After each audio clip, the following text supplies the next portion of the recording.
Siap.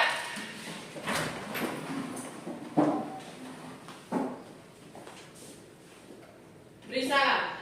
Selamat pagi, silakan duduk. Baik, sebelum kita mulai pelajaran kita pada hari ini, Ibu minta salah satu untuk memimpin kita dalam doa. Siapa yang bersedia? Saya Ibu. Baik, iya. Berdoa mulai.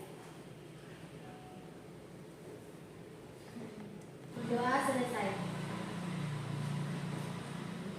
Baik, terima kasih untuk Ria. Sekali lagi, selamat pagi anak-anak. Pagi, luar biasa cerdas semangat. Baik, apa kabar hari ini? Baik. Baik, sebelum kegiatan dimulai, Ibu mau absen dulu. Abraham, Ada Ibu. Kamelia, Ada Ibu. Carolina, Izin. Gabriel, Alom Melinda Bria. Izin. Noviana. Ada Ibu. Sekarang Ibu mau cek dulu, apakah semua sudah siap untuk menerima pelajaran hari ini? Apakah di bawah kolom meja dan kursi masih ada kotoran?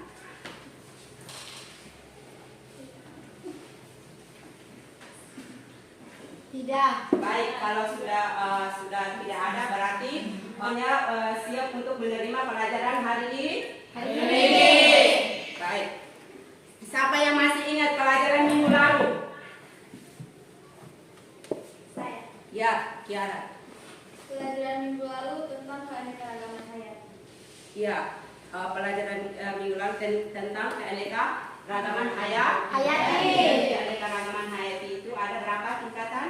Tiga. Ya. Yang pertama, Ada tingkat Tingkat gen, tingkat Ya. spesies, dan tingkat ekosistem. iya, baik.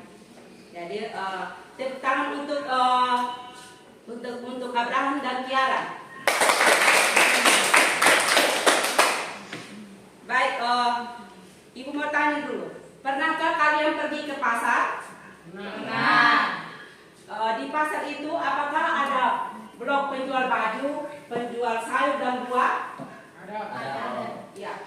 Apa manfaat dari pengelompokan itu? Siapa yang tahu? Saya Bu. Baik. Biasanya barang-barang dagangannya dikelompokkan berdasarkan jenis, ukuran, tingkat kesegaran, tingkat kematangan, dan lain-lain. Pengelompokan tersebut bertujuan agar lebih praktis dalam teknik jual belinya. Baik, kita tepuk salut dulu untuk dia.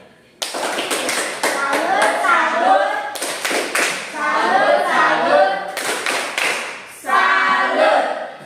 Baik, sekarang apa pentingnya pelajaran hari ini? Siapa yang tahu? Untuk mengetahui klasifikasi makhluk hidup. Ya, baik. Untuk mengetahui pelajaran hari ini adalah untuk mengetahui pengklasifikasian makhluk hidup. Baik, sekarang kita lihat tujuan pembelajarannya.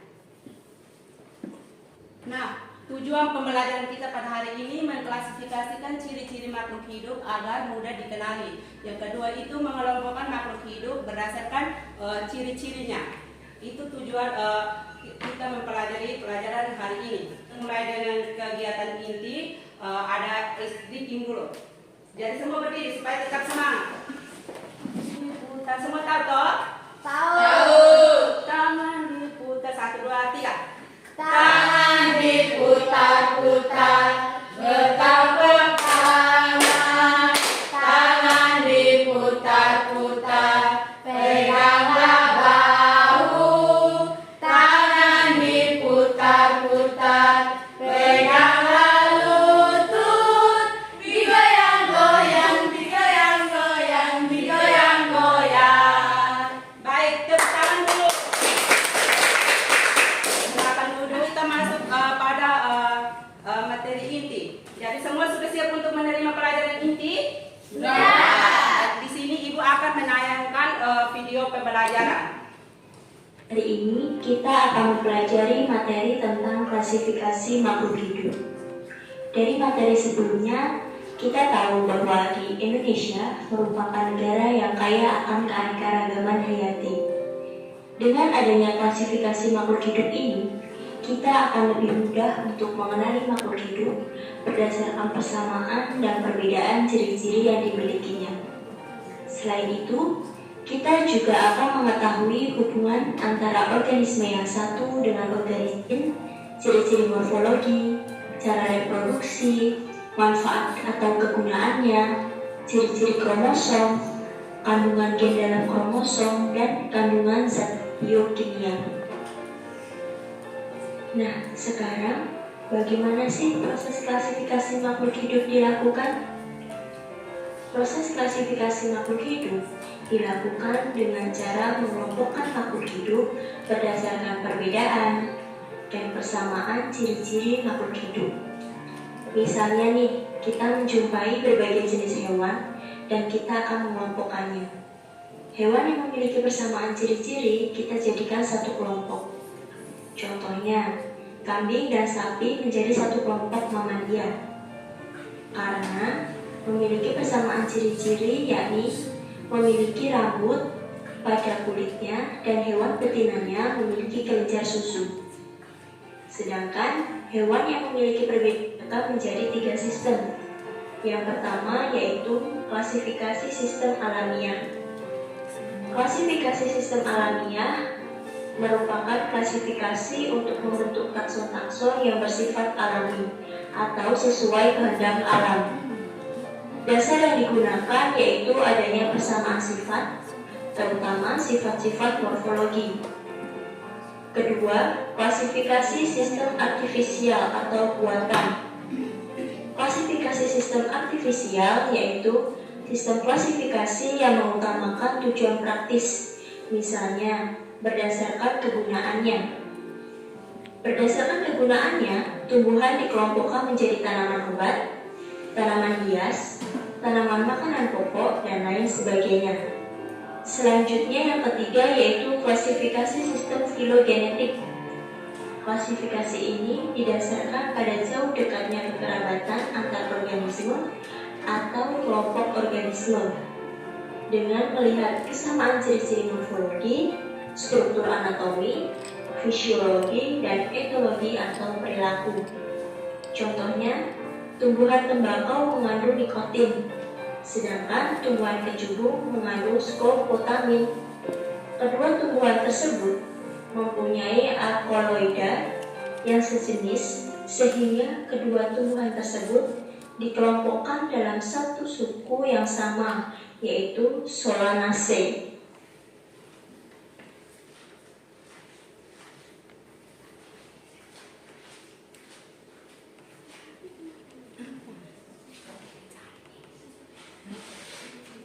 Selamat siang peserta didik kelas 10. Banyak anggota takson, tetapi semakin banyak pula perbedaan ciri antar anggota takson. Sebaliknya, semakin rendah tingkatan takson atau dilihat dari urutan takson terbesar ke terkecil menunjukkan semakin sedikit anggota takson, dan semakin banyak pula persamaan ciri antar anggota takson. Selanjutnya kita akan mempelajari sistem tata nama makhluk hidup. Tetap semangat ya anak-anak. Beberapa hal yang perlu diingat dalam tata nama makhluk hidup yaitu: pertama, setiap jenis makhluk hidup diberikan nama ilmiah. Ada yang menyebutkan dengan nama Latin, tetapi sebenarnya penyebutan nama Latin itu kurang tepat karena sebagian besar nama yang diberikan bukan istilah asli dalam bahasa Latin, melainkan nama yang diberikan oleh orang yang pertama kali memberikan deskripsi, lalu dilatinkan. Orang yang memberikan deskripsi suatu spesies disebut deskriptor. Yang kedua yaitu pemberian nama ilmiah bertujuan agar spesies mudah dikenali dan tidak terjadi kesalahpahaman. Nama ilmiah berlaku secara universal, tidak seperti nama lokal di mana spesies akan disebut berbeda di daerah berbeda. Misalnya di Jawa Tengah dalam bahasa Jawa pisang disebut gedang, sedangkan di Jawa Barat dalam bahasa Sunda gedang artinya pepaya. Selanjutnya yaitu pemberian nama ilmiah menggunakan sistem tata nama ganda yang disebut binomial nomenklatur. Terdapat beberapa kaidah dalam sistem tata nama binomial nomenklatur, antara lain: 1. Menggunakan bahasa Latin atau bahasa lain yang dilatinkan. Kedua, terdiri atas dua kata, di mana kata pertama merupakan genus, sedangkan kata kedua merupakan spesies yang spesifik. 3. Yaitu huruf pertama pada kata pertama ditulis dengan huruf besar atau kapital, sedangkan untuk huruf selanjutnya ditulis dengan huruf kecil. 4. Yaitu nama genus dan nama spesies dicetak miring atau digarisbawahi secara terpisah. 5. Nama deskriptor dapat dituliskan di belakang nama spesies dengan huruf tegak tanpa garis bawah. Berikut merupakan contoh penulisan nama ilmiah. Misalnya pada tanaman kedelai dengan nama ilmiah Glycymaxia. Kata Glycymax dibuat italik, tetapi dapat juga ditulis dengan garis bawah secara terpisah.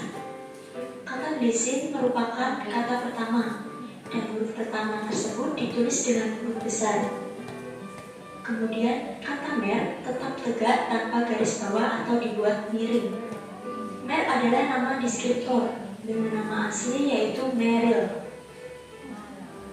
Silakan perhatikan tabel berikut mengenai pemberian nama takson makhluk hidup untuk dapat lebih mudah mengingatnya.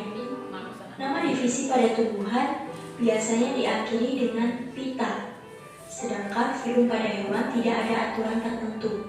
Nama kelas pada tumbuhan biasanya diakhiri dengan opsida, sedangkan pada hewan tidak ada aturan tertentu. Nama ordo pada tumbuhan biasanya diakhiri dengan ales, sedangkan pada hewan tidak ada aturan tertentu. Kemudian, nama famili pada tumbuhan biasanya diakhiri dengan ase, sedangkan pada hewan diakhiri dengan idae. Berikut merupakan contoh hasil klasifikasi makhluk hidup pada hewan dan tumbuhan. Contoh yang diambil untuk hewan yaitu kucing. Perhatikanlah tabel 1. Kucing termasuk kingdom Animalia. Filumnya yaitu Chordata, yang merupakan kelompok hewan vertebrata atau memiliki tulang belakang. Untuk kelasnya yaitu Mamalia, kelompok hewan yang memiliki rambut dan hewan betinanya menyusui. Untuk ordonya yaitu Carnivora. Untuk kategori Carnivora biasanya akan mengonsumsi makanan berupa daging. Kemudian familia yaitu Felidae, yang merupakan keluarga kucing. Seperti yang sudah kita pelajari tadi, biasanya nama penulisan famili pada hewan diakhiri idae. Genusnya yaitu Felis, anggota genus Felis, semuanya kucing kecil seperti kucing peliharaan atau kucing rumah. Nama spesiesnya yaitu Felis silvestris catus. Selanjutnya yaitu contoh klasifikasi tanaman pada jagung pada tabel 2. Jagung merupakan kingdom Plantae. Untuk divisionya yaitu Macroliophyta atau termasuk tumbuhan berbunga. Untuk klasisnya yaitu Liliopsida, tumbuhan berkeping satu atau monokotil. Untuk ordonya yaitu Poales, familianya yaitu Poaceae, genusnya yaitu Zea, untuk spesiesnya yaitu Zeameis. Penulisan untuk akhiran setiap kata divisio, kelas, ordo, dan famili sesuai dengan yang kita pelajari sebelumnya. Selanjutnya kita akan mempelajari identifikasi makhluk hidup. Yuk tetap semangat, bentar lagi selesai nih. Beberapa hal yang perlu diperhatikan dalam melakukan identifikasi makhluk hidup yaitu pertama, pengetahuan tentang klasifikasi makhluk hidup. Kedua, pedoman atau kunci determinasi. Ketiga, buku referensi atau pustaka atau sumber referensi lainnya. Keempat, yaitu gambar organisme yang sudah diketahui dan telah memiliki nama. Kelima, yaitu spesimen acuan yang berupa organisme yang diawetkan. Selanjutnya kita akan mempelajari tentang kunci determinasi. Kunci determinasi adalah petunjuk praktis untuk mengidentifikasi dan mengklasifikasikan suatu organisme ke dalam suatu tingkatan takson tertentu.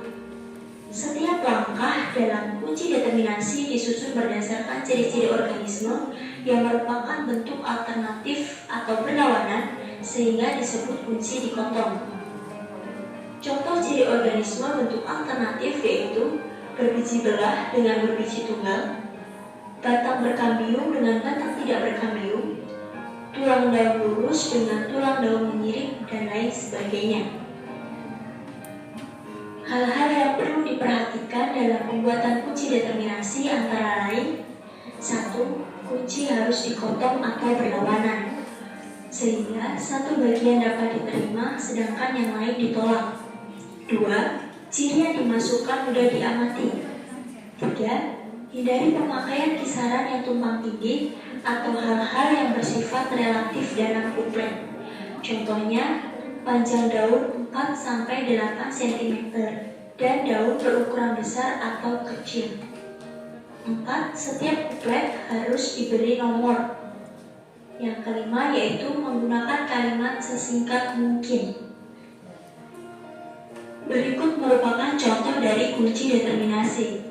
Silakan perhatikan tabel berikut. Ciri-ciri yang tertera dalam tabel tersebut termasuk ciri-ciri yang mudah untuk diamati. Pernyataan pada setiap kuplet juga diberi nomor. Misalnya pada kuplet pertama diberi nomor 1A dan 1B. Kalimat kunci juga sudah dibuat singkat dan sudah berlawanan. Misalnya di kuplet pertama yaitu nomor 1A, hewan tidak memiliki ruas tulang belakang. Sedangkan 1B, hewan memiliki ruas tulang belakang.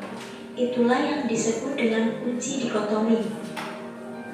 Nomor pada setiap akhir pernyataan atau kata di akhir setiap pernyataan kuplet merupakan petunjuk. Untuk lebih mudahnya, Ibu akan memberikan contoh. Misalnya kita akan mengidentifikasi udang dengan kunci determinasi tersebut. Pertama, baca dengan teliti kunci determinasi yang tersedia tersebut. Kita mulai dari kuplet pertama. Cocokkan pada kunci determinasi dengan udang yang akan kita identifikasi. Misalnya pada kuplet pertama kita mulai dengan nomor 1A. Hewan tidak memiliki ruas tulang belakang. Apakah udang tidak memiliki ruas tulang belakang? Ya, benar. Udang tidak memiliki ruas tulang belakang. Sehingga kuplet nomor 1A kita terima, sedangkan 1B kita tolak.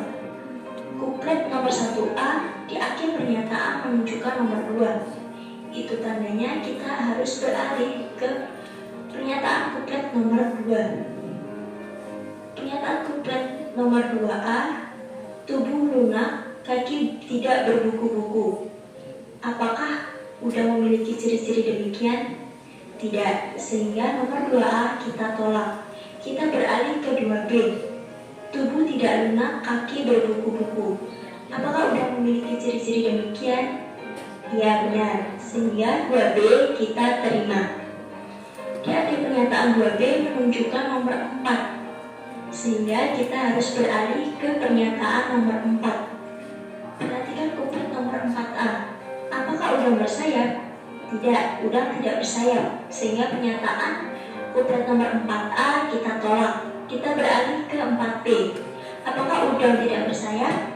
Ya, udang tidak bersayap, sehingga pernyataan nomor 4B kita terima.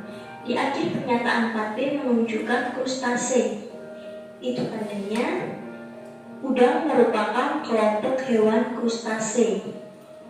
Sehingga dari hasil identifikasi menemukan jawabannya yaitu udang dengan kunci determinasi nomor 1A, hewan tidak memiliki ruas tulang belakang. Kemudian 2B, tubuh tidak lunak dan kaki berbuku-buku. Dan nomor 4B, tidak bersayap.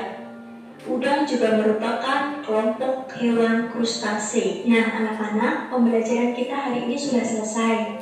Semoga materi yang Ibu berikan mudah dimengerti dan dapat bermanfaat untuk kalian. Itu video pembelajaran tentang pengklasifikasian makhluk hidup. Nah, sekarang Ibu minta duduk per kelompok 1, kelompok 2, dan kelompok 3. Di sini ada LKPD. Nah, tujuan LKPD dengan tujuan untuk mengetahui pengklasifikasian tumbuh-tumbuhan berdasarkan karakteristik, ciri-ciri dan manfaat yang dimiliki. Kemarin kan Ibu sudah pesan untuk bawa tumbuhan toh? Sudah. Sekarang kalian kerjakan LKPD-nya dan presentasi.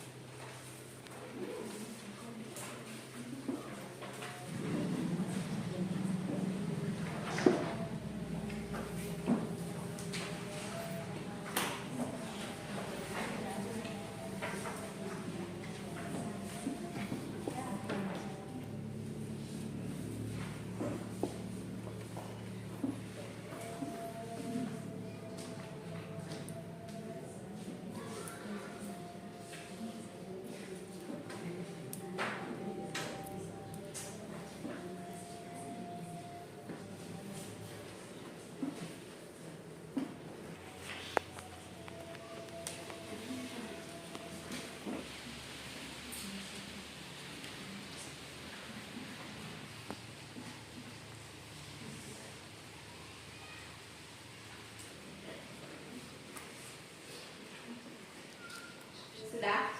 Ya, kelompok 1 presentasi.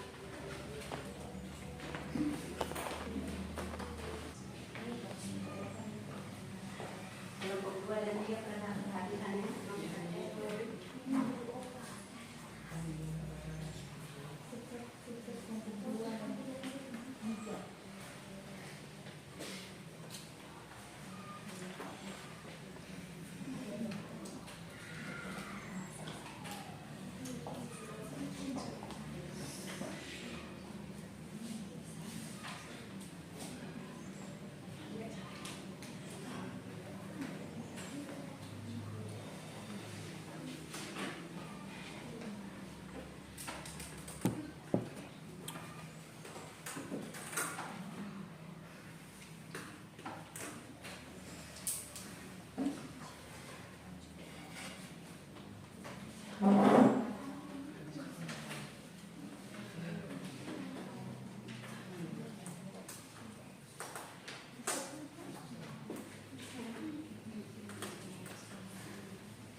Selamat pagi, Bu Guru dan teman-teman.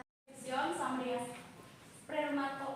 spermatozoa, dan yang ketiga celasis sama dengan monocotyledoneae, dan yang keempat ordo sama dengan Poales, dan yang kelima familia sama dengan Graphidae, dan yang keenam genus sama dengan Origalin, dan yang ketujuh spesies sama dengan Origa salsiferae. Dan kita masuk pada tumbuhan yang ketiga adalah rumput tekik. Klasifikasi ilmiahnya yang pertama itu kingdom sama dengan plantae, dan yang kedua division sama dengan tumbuhan berbunga, dan yang ketiga klasis sama dengan berkeping satu atau monopot. Dan yang keempat ordo. Ordo sama dengan Chelasperaeales, dan yang kelima familia sama dengan Cephalae, dan yang keenam genus sama dengan Cyprus, dan ketujuh spesies sama dengan Cyprus of L. Dan kita masuk pada yang terakhir yaitu tumbuhan lumut. Klasifikasi ilmiahnya yang pertama kingdom sama dengan plantae, dan yang kedua division sama dengan Anthospermae, dan yang ketiga klasis sama dengan Diphthaledoneae, dan yang keempat ordo sama dengan Malvaceae, dan yang kelima familia sama dengan Malvaceae, dan yang ketujuh genus sama dengan Orchroma, dan yang ketujuh spesies sama dengan Orchroma piramidata. Dan kita masuk pada ciri-ciri dan manfaat.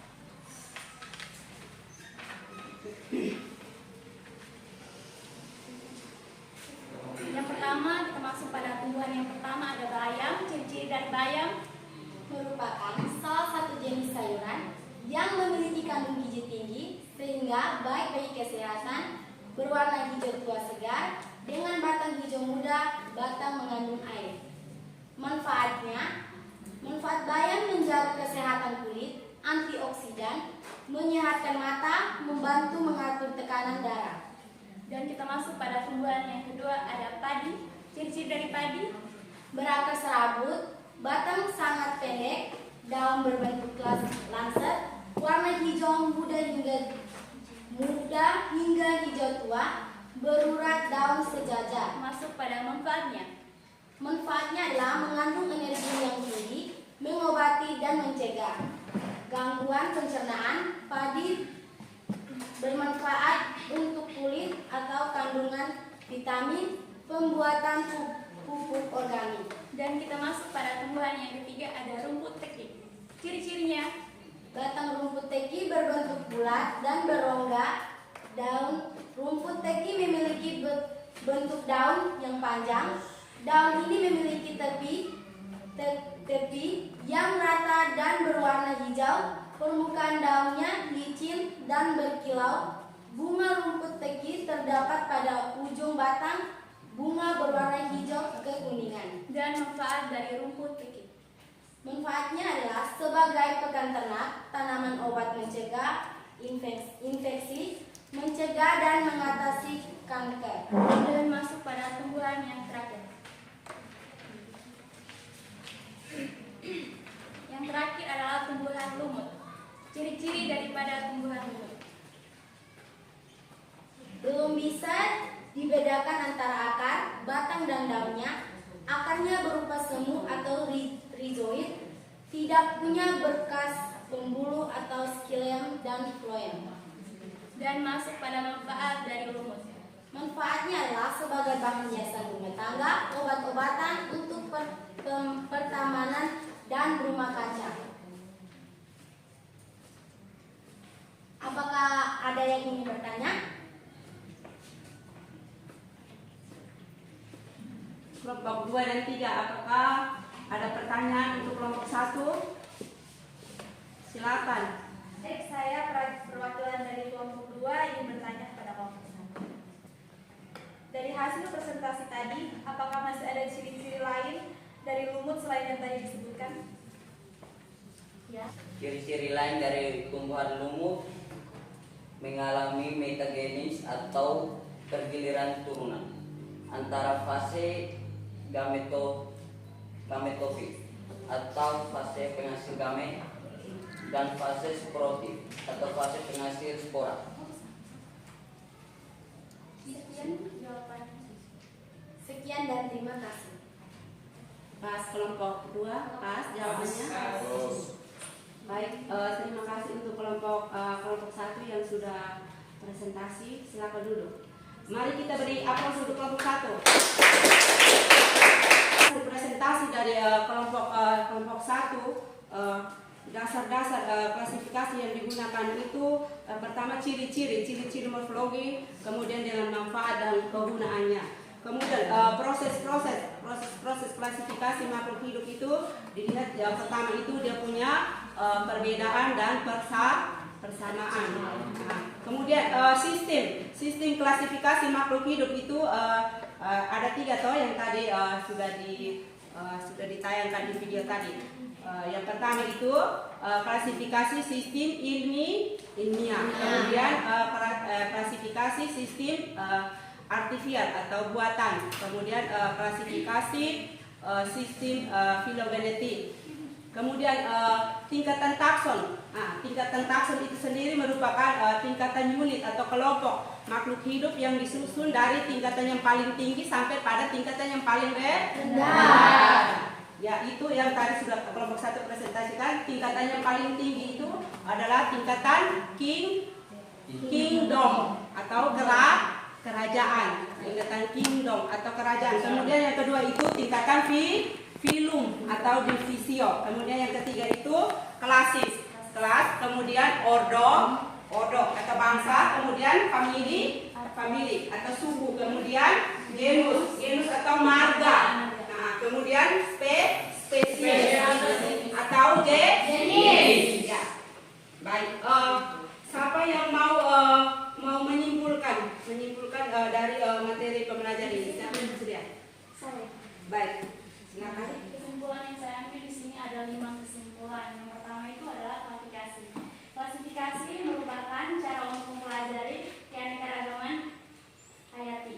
Cabang biologi yang khusus mengajikan tentang klasifikasi adalah taksonomi. Dan yang kedua adalah klasifikasi makhluk hidup. Klasifikasi makhluk hidup bermanfaat untuk memudahkan identifikasi dan mengetahui kekerabatan makhluk hidup. Dan yang ketiga adalah dasar klasifikasi makhluk hidup berdasarkan persamaan. Dasar klasifikasi makhluk hidup berdasarkan persamaan dan perbedaan sifat, morfologi, anatomi, manfaat, serta evaluasi. Dan yang keempat ada sistem klasifikasi. Sistem klasifikasi dibagi menjadi sistem artifisial atau buatan, sistem alami atau sistem filogenetik, dan yang terakhir, yang kelima, perkembangan sistem klasifikasi filogenetik makhluk hidup.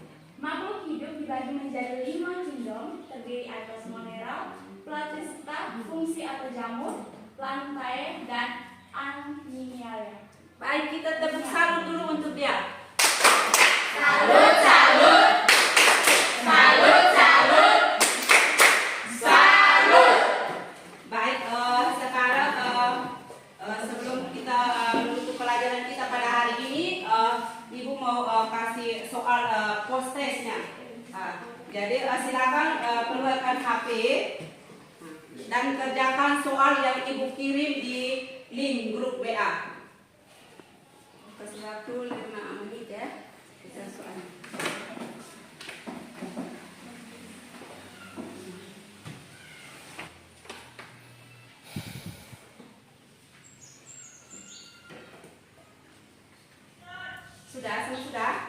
Sudah. Baik, kalau semua sudah, kita akan bahas sama-sama yang tadi soal prosesnya. Kita bahas sama-sama ya. Soal nomor 1 disebut apakah ilmu yang mempelajari pengelompokan makhluk hidup? A. Genetika, B. Biokimia, C. Taksonomi, D. Epistemologi. Itu mana yang betul? Taksonomi. Kemudian soal yang kedua, yang bukan merupakan dasar klasifikasi makhluk hidup adalah A. Persamaan dan perbedaan yang dimiliki, B. Ciri bentuk tubuh, morfologi dan alat-alat tubuh, anatomi, kemudian C. Manfaat, ukuran tempat hidup dan cara hidupnya, kemudian D. Bergerak, beradaptasi dan bereproduksi. Yang bukan merupakan dasar klasifikasi makhluk hidup. Itu mana yang betul? B. Itu adalah D toh. Ya. Kecuali itu bergerak, beradaptasi dan bereproduksi. Nah, kemudian soal nomor 3. Perhatikan kata di bawah ini. Yang pertama memiliki xilem dan flum pada batangnya. Kemudian yang kedua berkembang biak dengan spora. Kemudian yang ketiga memiliki akar, batang dan daun. Kemudian yang keempat mengalami metagenesis. Yang kelima bersifat autotrof. Nah, ciri-ciri yang dimiliki oleh kelompok tumbuhan lumut ditunjukkan oleh nomor A 1, 2 dan 3, B 1, 2 dan 4, C 2, 3 dan 5, D 2, 4 dan 6. Mana yang betul? B. Yaitu 1, 2 dan 4. Memiliki xilem dan flum pada batangnya, kemudian berkembang biak dengan spora, dan yang keempat itu mengalami metagenesis. Soal yang keempat, perhatikan ciri-ciri tumbuhan berikut. Yang pertama, penyerbukan bunga dibantu oleh angin. Yang kedua, tulang daun sejajar. Yang ketiga, akar serabut. Berdasarkan ciri-ciri di atas tumbuhan tersebut termasuk A. Dikotil, B. Monokotil, C. Lumut, D. Paku-pakuan. Itu mana yang betul? B. Ya, itu adalah monokotil. Nah, soal yang terakhir, perhatikan gambar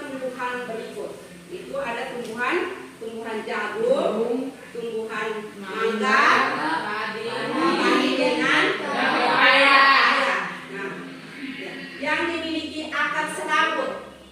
Yang memiliki akar serabut adalah tumbuhan nomor A 1 dan 2, B 1 dan 3, C 2 dan 4, C 2 dan 3, D 2 dan 4. Itu mana yang betul? Satu dan Satu tiga. dan satu dan 3. Iya, memiliki akar serabut. Baik, siapa yang benar semua kerja tadi?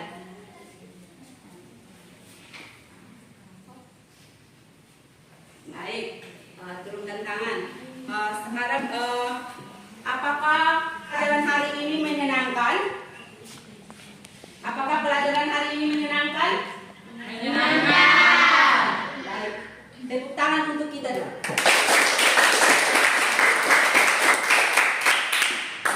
Baik, nanti pelajaran untuk minggu depan kita belajar tentang virus ya. Pelajaran untuk minggu depan kita belajar tentang virus.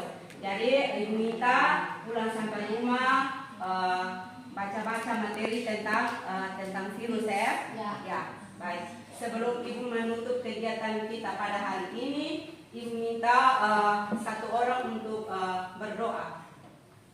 Ibu guru dan teman-teman, marilah kita menyiapkan hati dan batin kita untuk menghadap Tuhan dalam doa. Berdoa saja. Ya baik, pelajaran kita pada hari ini cukup sampai di sini. Siap.